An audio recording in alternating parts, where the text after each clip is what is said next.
Let's talk terrariums, and not just my terrarium, but I asked some amazing terrarium friends. That was not one of them, that was my boyfriend being funny. Let's go! Hey everyone, welcome back to my channel, or if you're new, my name is Roos. My pronouns are she, her.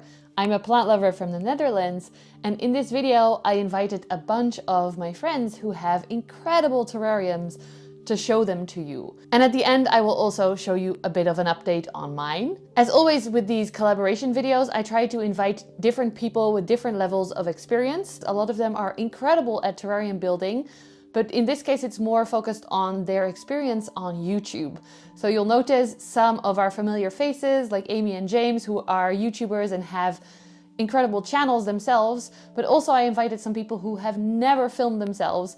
So sometimes the quality might be a little bit different than what you're used to. Several times actually people filmed the standing up way, which was my mistake for not saying it more clearly, but I decided to leave it in because their footage was definitely worth seeing. And then also with the way that they speak to you or not speak to you, because some of them chose to leave their faces out, and that is totally okay for me. But because they didn't say anything about themselves in the beginning, I decided to make little introductions with each video. And we're starting with someone who is the king of moss, Benji. Hello, my name is Benji. You've seen him before on my channel, and he has his own incredible channel. Unfortunately for this video, he was not able to shoot something separately, but he did say we can use his footage. So I wanted to start with him and I'll talk you through his setup a little bit.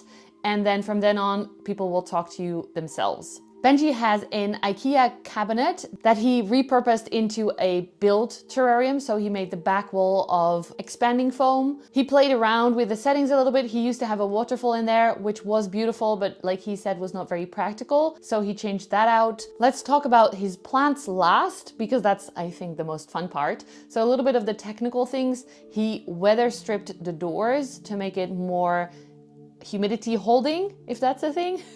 He uses the same grow light as I do, the mother light, and we both are very happy with it. It can take a little bit more humidity, it's much more safe, and it's also really well designed. So me personally, I'm a big fan, and from what I've seen from him, he also really likes it.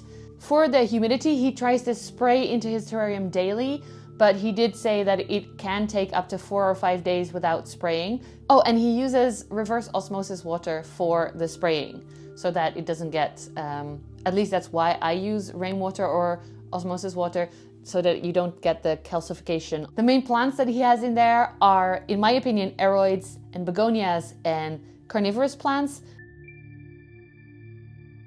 And of course also moss, because he's Benji. I don't know how he does it. For me, it doesn't grow this well. But he also has some very different looking plants in there, some orchids, some ferns, some ficus, I don't even know how to pronounce it, that little heart-shaped leaf, and then the pauciflora that he has everywhere in his house. That's, I feel like, a very typical Benji plant. Oh, and he also has isopods in his tank, just like mine, and springtails to keep it happy. And that's when you call a tank a bioactive terrarium, because it's taking care of itself and it has like bioactivity in it, I guess. If you don't know Benji, I highly recommend you check him out on Instagram and YouTube, and he has a TikTok as well. So wherever you like to watch Planty videos, he's got you. His vibe, his way of making videos is really, really zen, and I really, really like it.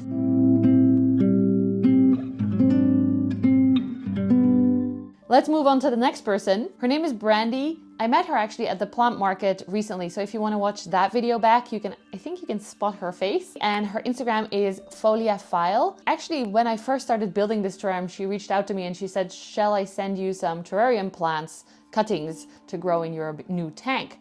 And of course I said yes. She's never filmed a YouTube video before, and she's filming it on her phone, so some of the footage is a little bit different quality than what you may be used to on YouTube, but that's the way it goes when people film for me without ever having filmed before. I highly, highly appreciate her and all the other people in this video doing that and being willing to share their tanks and their information with us when it can be kind of scary to film something when you've never done that before in your life. So let's go, Brandy. So this is my terrarium. It's a very small build. It's about 40 by 40 and 70 centimeters tall. And it's actually about 2 weeks shy of its first year anniversary. I used modeling peat for the background, and that takes 2 weeks to dry, and then you wet it and you put your plants in. And the idea is that they can just very easily grow up the back, and everything works very well. But I put it in the first week of June, so it's actually a really interesting time to look at it, see how it did over the first year. My Selaginella back here is doing very badly. Okay. But otherwise, I'm really happy with how everything is going. I have a Ficus villosa. It's really quite big, and I've actually cut it back twice since I put it in. I have a little Pothos barbaranus, which is a really fun plant because it's a true pothos. It's growing, and I've used these little clips to attach it to the wall. You can't really see it too well. And I really like this little orchid, but I can't remember its name. And pitcher plants.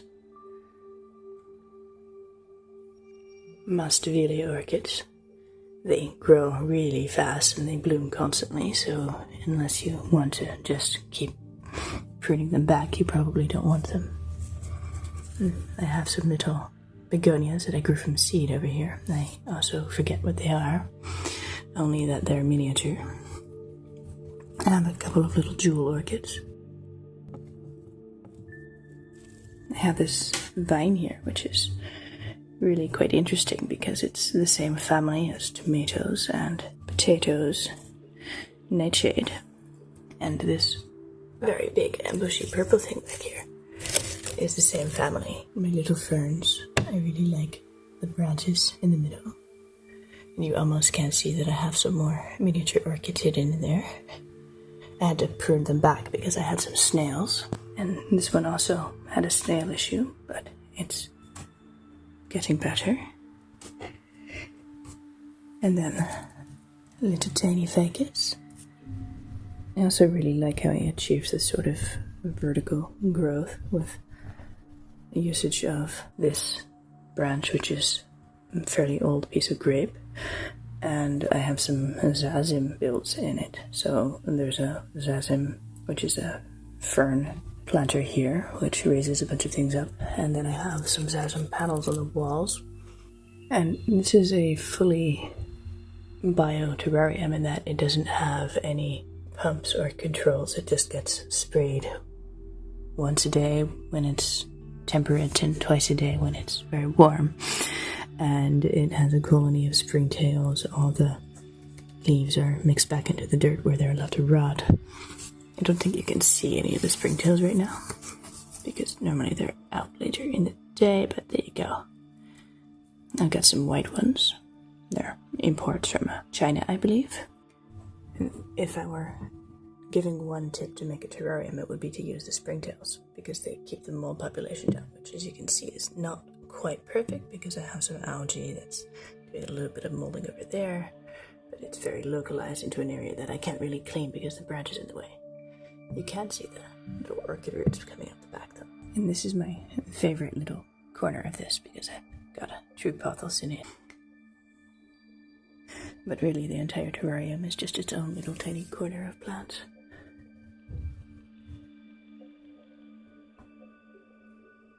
Since I wanted to keep the balance a little bit with experienced YouTubers and then beginner YouTubers, we're now moving on to Amy from Wolfgang's Mama. You might know her already. She's been on my channel several times and she has an amazing tank. Let's go, Amy.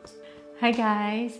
Hi Rose. Thank you so much for having me on this project. My name is Amy and you can find me on YouTube and Instagram as Wolfgang's Mama. Rose knows this, but I was really inspired by her terrarium project. I think actually inspired was an understatement. I was obsessed after watching her project. I think it's just so beautiful having this like living wall of art. So ever since I saw her project, I was just looking for a way to incorporate that into my own life, but I didn't have the budget and the space to have something so big.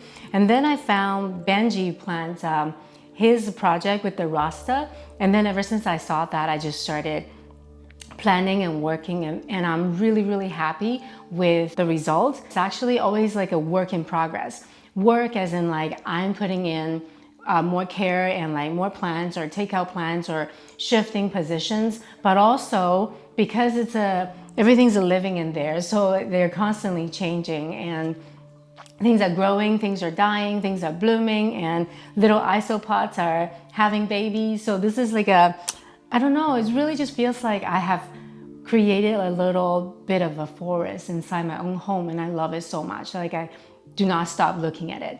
But I'll stop rambling and let's just go take a look inside the terrarium.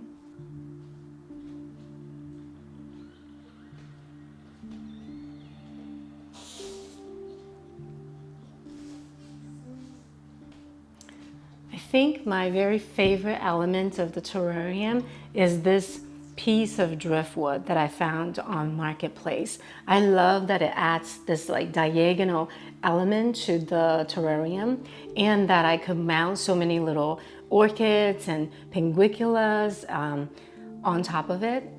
So yeah, I think this is a part of the terrarium that I check out the most often. Pinguiculas are just so beautiful. They act as like a flower, but they also have a function of catching fungus gnats, and not to mention that they also produce really beautiful flowers as well. And also in this space, little orchids just grow so well. In here, I have some that I really love, like this one just looks like a little peach. It started blooming pretty much right away.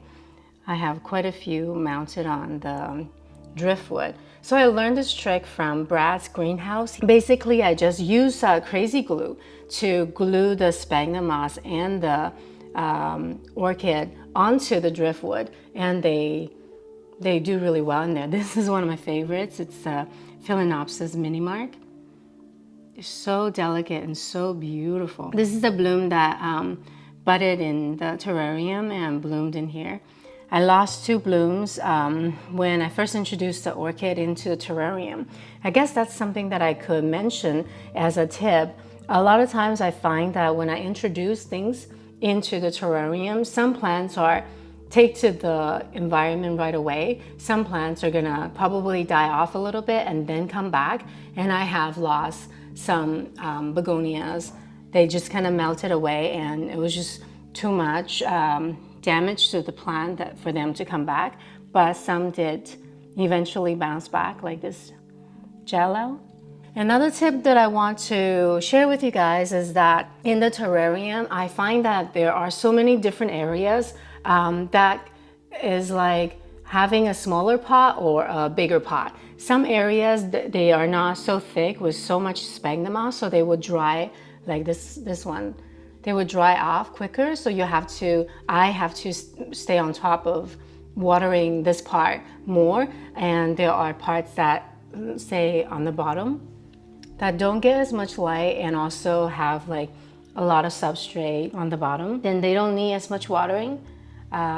So watering the terrarium is like you have to learn to know where each plant is planted and then water accordingly. I'm really grateful to be able to share this, and I can't wait to see everybody else's project in this video. Thank you guys. Thank you, Rose. Bye. Next is Maggie. She is the begonia queen in my opinion. Let's go, Maggie. Hi Rose and Rose's fans. My name's Maggie, otherwise known as Vagina Begonia, and I'm super excited to be joining you all for this terrarium collaboration. One of my favorite parts of growing tropical species is being able to architect tiny ecosystems for them to grow in your house without having to isolate them in bubbles and bins. So I'm going to show you 2 setups today. I'm going to show you my grow tent, which is not a traditional terrarium, but I feel like there's some really cool ways that I've done some communal planting, and it might inspire you to see it. And then I'm going to show you my latest vivarium, almost a vivarium because I don't have frogs in it yet, but I did a rockscape background that I think is working really well for begonia species that grow on rocks, otherwise known as lithophytes, and I think it might inspire you all in your terrarium adventures. So let's stop looking at my face and start looking at plant setups. All right, so this is my latest vivarium, Sans Frogs. And I just want to show you what's going on in here. It's about, I think, 3 months old. I'd have to check my math, but things are settling in really well. I've got lots of begonia species on the rock wall, like this species from Trang, and I have kind of a cool mix. It was my first time using foam with dry lock. And the dry lock seals the foam once you've carved it, and it gives it this super cool texture that looks like rocks. And so I don't know if you can tell, but it has this kind of seamless effect. So I have a mix of feather rock, real rock here, lace rock like up here, and then the foam that I've used and carved to look like rock. And the effect is really nice. I love it. So the roots of begonias, rhizomatous begonias, they tend to grow horizontally. They grow out rather than down vertically. Typically they grow in rock crevices, pockets of soil, and so they get to do that in here, and I get to kind of see what that looks like. I took the doors off so you can get the full effect. As I said, it's a pretty new setup, so stuff is just starting to take off, but I love it. I think it's doing great. All right, here we are in the tent. So this is what I wanted to show you. This is one of 2 communally planted trays, and this is, you can see, you can't really see, it's a brick lined planter, which I have covered in pots because, well, I'm always looking for more space for things, but I really was excited to experiment with creating for most of these are dipterocarp species, so you know, something akin to a forest floor situation. If you were building a terrarium, you might think about something like this for your terrarium floor. So I've got a leca base, and on top of that I have a mix of sphagnum moss, potting soil, and a whole lot of amendments like pumice and perlite, and probably some pon, because I use that as well, just to give it a lot of grit and good drainage. The tray that they are planted into has holes at the base of it, and it's tilted up so that when I do deeply water, it runs out the bottom and I don't have to worry about buildup. And I can do flushing, which I do about once a week. Really deep water, run it all the way through.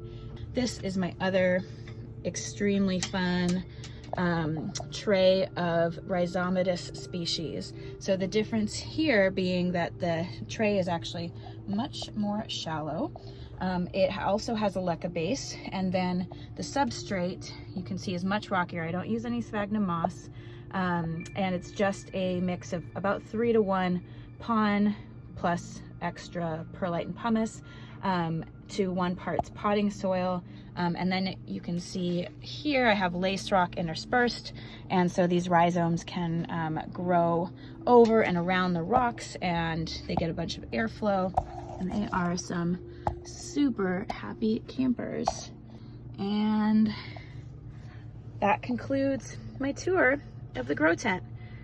And then we have James, my friend James from Slug Plants. He has the most incredible collection of aroids and Hoyas, and he's also built some very cool things. So this is a little bit different. It is planted, so that's why I asked him to join, but it's not a tank or a terrarium. It's actually a moss wall, but it looks so cool that you have to see this. Let's go, James. Hi there, I'm James. I hope you're doing okay. I'm really excited to be part of this video with Roos. Thank you so much for asking me. So maybe unlike other people in this video, I haven't seen everyone's yet, so I don't know. I don't have a specific vivarium or terrarium to talk about. Instead, I'm going to talk about one of my moss walls. I have currently 4 sort of functioning moss walls, and then one that's basically dead and I've just abandoned. They don't always work. Inside my grow tent, the conditions inside the grow tent are very similar to a terrarium. So you have like consistent light, consistent humidity, essentially the same conditions throughout the whole year, which makes it really easy to create a setup and let it basically go. Obviously you have to continue caring for it. It's not as self-sufficient as a terrarium. I have to water all of these plants, but it gives you a chance to kind of let things grow in a more natural way maybe, which is kind of nice to see. I'm gonna show you the oldest moss wool that I have. None of these are super old. I think this one's 1.5 years, maybe a little bit longer that I've had it going. And it cycles through looking gorgeous and lush and looking a little bit sort of patchy. And it's unfortunately in a bit of a patchy stage at the moment. And I'm gonna put a picture up of how it looked when it started, just to show you that same as with the terrarium, you can plant something very sparsely and it will grow in like really nice and lush over time. You just gotta give things time. So this is the moss wool I wanna show you. I'm gonna show you at a distance and then I'll bring it a little bit closer so we can kind of see what's happening. As you can see, there are some really long plants up here that generally kind of lean against the side of the grow tent. I've actually cut a lot of them back recently. There was some very tall Melanochrysum here. There was some Ushanum. There's still a little bit of it here. So as you can see, the light is angling down onto it. So this lower part of the moss wall is very bare. You just have some of this beautiful Dischidia hanging down here. And then sort of all of where I started the plants off. So I planted a Philodendron Ushanum here. This is where I planted the Warocqueanum. Basically all across the bottom is where I started planting things. And then up at the top is where they have sort of come into their own a little bit more. So in terms of like the big players here, we have this Philodendron Esmeraldense, which I actually didn't intentionally plant on the wall. It just snuck in there. It rooted to the side of the wall and I just let it go. We have this Anthurium crystallinum. And I'm like really pleasantly surprised at the size that things have managed to get, considering how small this little bit of moss that they're growing on really is. I'll show you in a second. There's this Queen Anthurium here, this beautiful dark leaf. Again, I planted that as a tiny leaf, like smaller than the tip of my little finger, like really tiny, and it's done very well. And then there are some like of your ordinary phyllos. There's a Verrucosum type here, which is a little bit sad. It's the one that tends to get pests. There's Melanochrysum, Gigas, Ushanum. There's some Bomux Fantasy in there. And then Medium, and then like 4 or 5 different species of orchids, some Phalaenopsis, some Arangus, other things like that. So I've tried to get like a good mix of different things on here and just see what really likes it, what doesn't. Everything seems to enjoy it. Aroids obviously grow much faster, so the orchids are a little bit shaded. I feel like they could do better if there was more accessible light, but as it is, I mean, I'm pretty happy with this, with how it's doing. And this crystallinum is constantly throwing out inflorescences at the moment. There's nothing super special or super difficult about making a moss wall like this. It's just, I'll show you the back, like I said. So as you can see, it's literally just moss between, these are reused shelves from an old greenhouse that I had plants in before I got my grow tent. One of the just little plastic greenhouses that I had sitting around. And I just put moss between them, tied them together with little, not zip ties, but little like wire things, and planted it up, and there you go. Super easy. It doesn't have to be really complicated to create something like this, I don't think. Hopefully that was interesting. Thank you so much for watching, and I can't wait to see everyone else's videos. See you soon. Next up we have Sonder, my friend who actually used to work as a terrarium builder full-time for like, I think 5 years. He's advised me a lot on my tank, on the building process and on everything. I've met him several times in person. You may have seen him in the Ruperoop videos. You can check one here at the reptile market where he was helping them out. So you can actually see his face because he's not showing it in this video. He has never filmed for YouTube before either, and he filmed this one vertically again. So my apologies for that. He has several tanks in his house and a tent as well. And he includes some of his animal friends. So you'll see a few reptiles and maybe a spider in here. Let's go, Sonder. Hi there. So this is one of the bins I have. I have made it completely by myself. In here are 3 lizards. They live semi-aquatic. So here you see some of the lizards.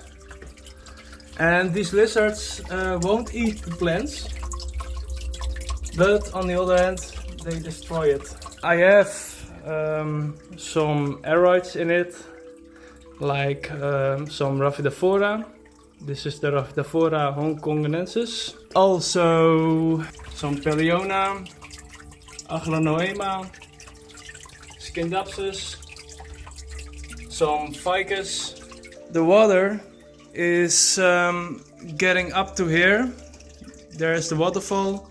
It falls down that way and also that way, as you can see. I have also some vampire crabs in here, a lot of fishes. In here are the lamps.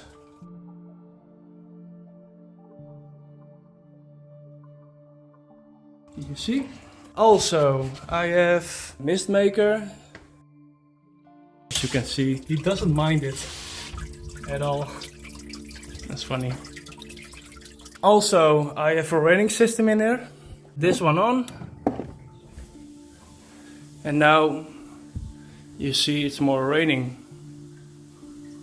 The nozzles are just hidden a bit away from the side because I don't want to see any technology in the enclosure itself. So that's one of the bins. Quick trigger warning, if you don't like spiders, skip forward about 10 seconds and then we get back to the terrariums. In here I have some spiders. The spiders you see here are all captive bred in Europe. Then I have a crested gecko paludarium. Why crested gecko? Because I already had a crested gecko. I wanted to have a enclosure which was able to put more fancier plants in, like for example begonia or amydrium. It's running now for like 5 or 6 months. In here I tried something different with the background. I used AP web and then hygrolon. I wanted to have a enclosure with more moss. Mainly the hygrolon is able to keep on the moisture very long. In here is also a waterfall. It's on a timer because otherwise it will be too wet everywhere. In here I have some quite cool plants. This is a Raphidophora. I'm not sure which one it is. I thought it was Verstegi. Crested gecko chilling here. Then here, Ficus filosa. Some kind of Raphidophora, I'm not sure which one it is. Also Cryptantha. As you can see, I'm quite into Raphidophora. Sometimes when you put the plants in it, it will just take a huge shock, and if you don't give it too much attention, it will sometimes just revive. Raphidophora Korthalsi. Here is the next crested gecko. Come on, I'm sorry mate. Here you go. There is Seleganilla uncinata. Then here Raphidophora tenuis. It's a bluish Labicia. Amydrium cipalium, Amydrium medium, silver. My whole collection should be from Asia. And then here, also completely made by myself of course, are some cages. I made it mainly for my bearded dragons here, and the other one is around there. She's chilling, you see? Alright, well, say bye to Ruby. Bye bye. Doei doei. Doei. Sander, you're amazing. Thank you so much for all your help and your generous sharing. Last in this video is Cynthia, one of my oldest Instagram plant friends, Sonder Botanicals. And even though it is her first time filming for YouTube and editing ever, this video was so professionally edited. I think she should definitely start a channel right away. I got the vibes a little bit like Benji as well. She did edit her video onto music, but because of copyright, I can't use that music. So I put some different type of music underneath it. Her video with her music was impeccable. So Cynthia, please start a channel and show us more of your plants. We want to see. I want to see, personally. Let's go. Hi, my name's Cynthia. You might know me on Instagram as Sonder Botanicals. And today I'm super excited to show you 2 terrariums that I've been working on for the past 1.5 years. The first one I'll be showing is the Milsbo tall that I planted and filled with plants. And the second one is a dart frog terrarium that is housing a trio of Phyllobates vittatus. Let's go take a look.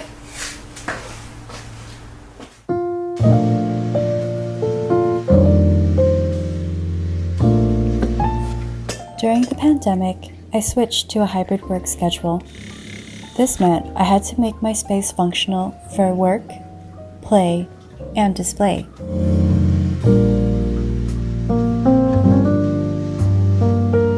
I've been surrounded by plants and plant keeping ever since I was a child, but I didn't take a real personal interest until I was in college.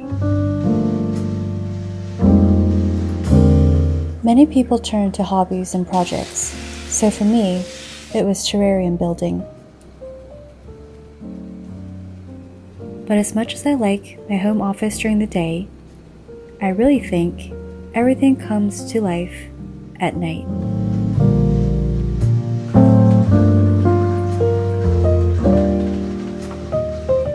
The Millsbow Tall is a converted IKEA cabinet.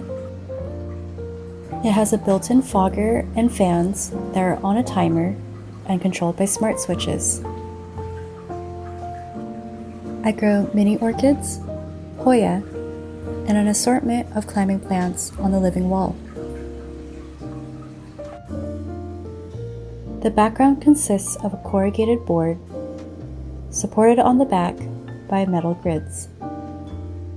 To get a realistic looking background, I went with tree bark, which I foamed into place with orchid pots.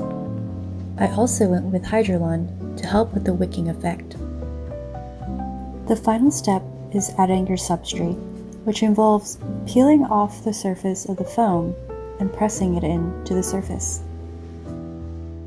Here's the final hardscape, and here it was when it was first planted. A lot of the inhabitants have switched out, and I'm sure I will continue to learn more as time goes on. The second thing I'd like to show you is this planted tank, which houses a trio of dart frogs.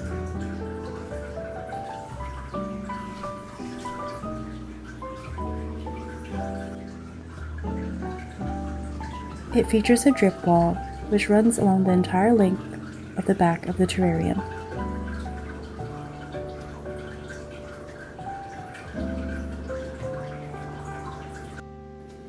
I started out by foaming in the hardscape and using filter foam as the substrate. The drip wall is run by a small pump. There are small holes scattered throughout to control the flow of water. Here it was when it was first planted.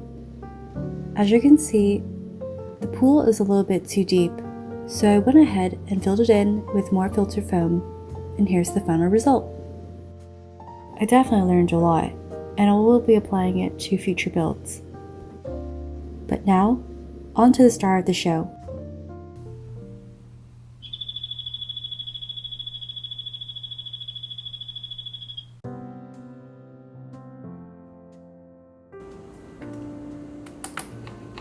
Phyllobetes vittatus are native to Costa Rica, and they're quite shy.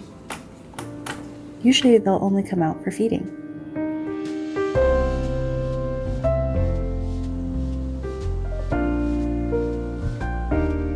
I also notice that they only call when the drip wall is running, which is part of their reproductive behavior.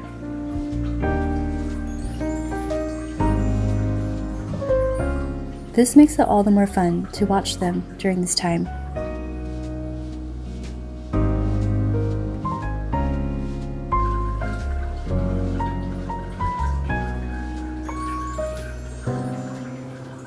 This is one of my favorite display pieces, and I love having a little slice of the jungle in your living room.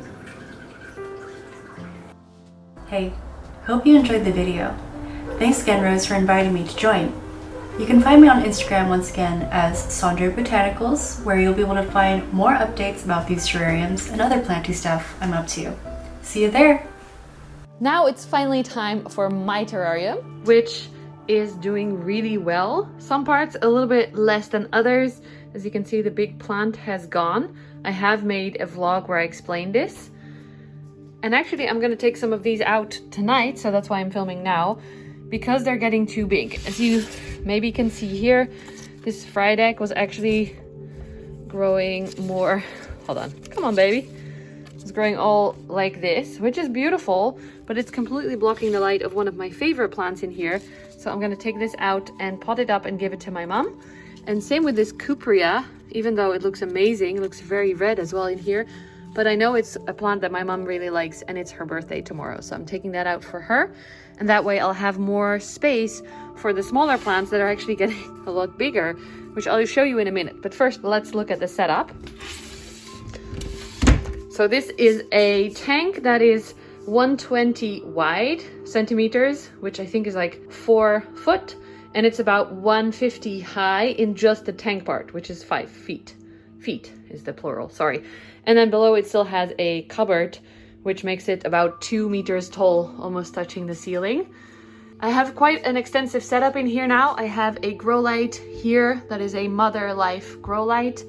I have a, what do you call this? Hygrometer thermometer, which measures the temperature and the humidity in there. And this controls both a heat element, which you see there, if you can look through the, I should clean this, and also a fogging machine, which is down here. So anytime the humidity goes too low, that switches on and it brings a fog down to make it more humid.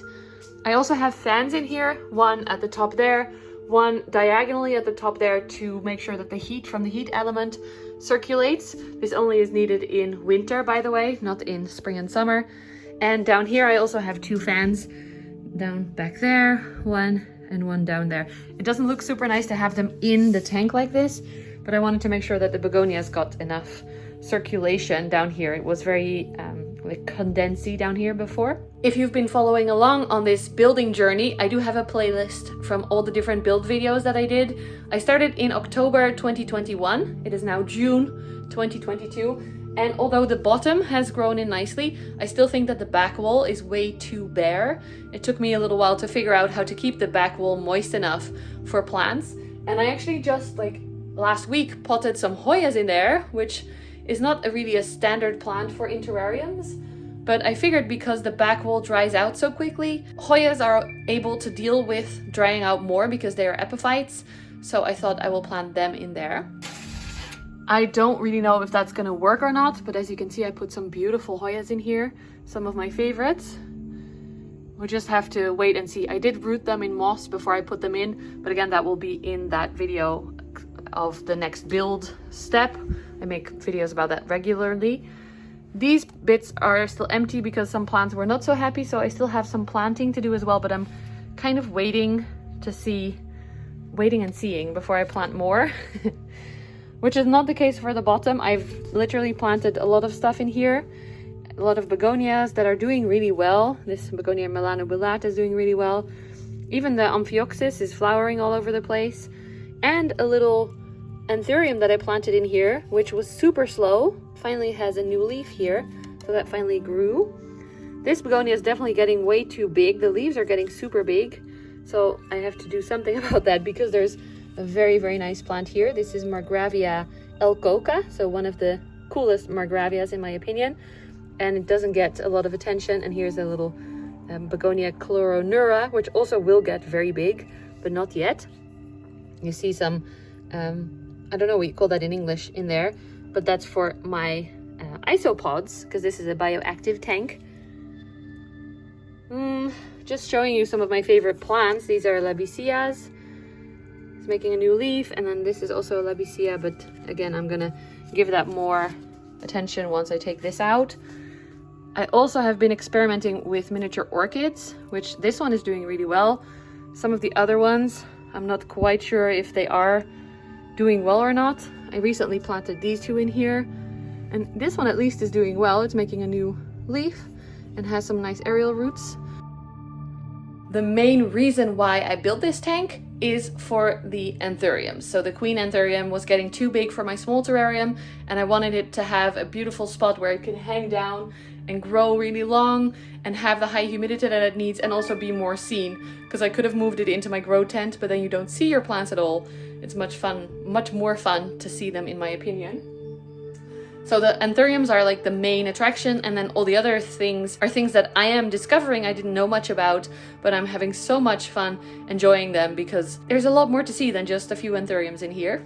Oh, and if you're wondering, that little thing in front of my beautiful queen leaf, not ideal positioning, but that is what measures the humidity and the temperature. And I wanted it to be perfect humidity and temperature for the queen, so it's right in front there. If I have it too high up, the heat thingy doesn't work. If I have it too low down, it says it's super humid when it's not actually humid at the top. So it's a bit of a balance, and I agree that it, well, I don't know if you think this, but I think it looks quite ugly right in the center there. But yeah, for now, this is what it is. The last few days, I've been planting more background plants in there. Like this guy. It's kind of hard to show you the bottom plants because they don't catch so much light, but I got this from my friend Felice to try and grow. Apparently it's quite a tricky plant to grow, but we're gonna see if it wants to grow on the wall here. Also these beautiful Paulownia, I think they're called, and this one as well. This plant, it's, oh, I forgot the name, but it looked beautiful when I put it in here in the wall a few days ago, and now it just looks very dead, so we'll have to wait and see. Hoya Gunung Gading, Hirschkiliana variegata. Here's the Forgetti, which also doesn't look great because the other big anthuriums that I had in here that was too big was hurting this new leaf, unfortunately. Oh, and I have a setup with several branches. These are branches I got from someone, and then these squiggly bits, I don't know what to call them, they're actually lianas that I bought at a terrarium fair. So they have squiggly bits for terrarium specifically. I also have a big piece of bark down here, so this corner is not finished yet, but I made some holes in it and I planted some plants in it. I even have calatheas successfully growing now. Can you believe it? I cannot. This little orchid is growing on a branch, so I'm experimenting with if that works and if the roots want to grab onto the little branches. There's a philodendron gigas in here climbing up, hopefully, the thing. And alocasias and more crawling begonias as well. It's very full. The background, I did the planted glass boxes method. So if you want to learn more about that, I definitely recommend doing his workshop. It's $50 and it's a very extensive information explaining this specific system because it's not my idea. I don't want to like give you free information for someone who put a lot of effort and years of experimenting into it and give it to you for free. So if you want to learn more about that, I will link it down below, or his Instagram. He has an amazing Instagram. That's it for this video. If you enjoyed it, please give it a thumbs up, subscribe below. I always see that a lot of people are not subscribed yet that are watching the videos, so I would really appreciate it if you do. And a huge thank you to everyone who sent in their videos for this collaboration. I really enjoyed watching it, and I hope you guys did as well. I selected a few more Planty videos for you to watch if you want to watch more Planty content. And if you want to connect with me a little bit more, you can always join my Patreon or my YouTube membership. We do a monthly Zoom call, we have a Discord chat, it's really, really fun. Lots of love to my patrons. Thank you all for watching. I hope you enjoyed it, and I hope to see you again very soon. Thanks so much, bye!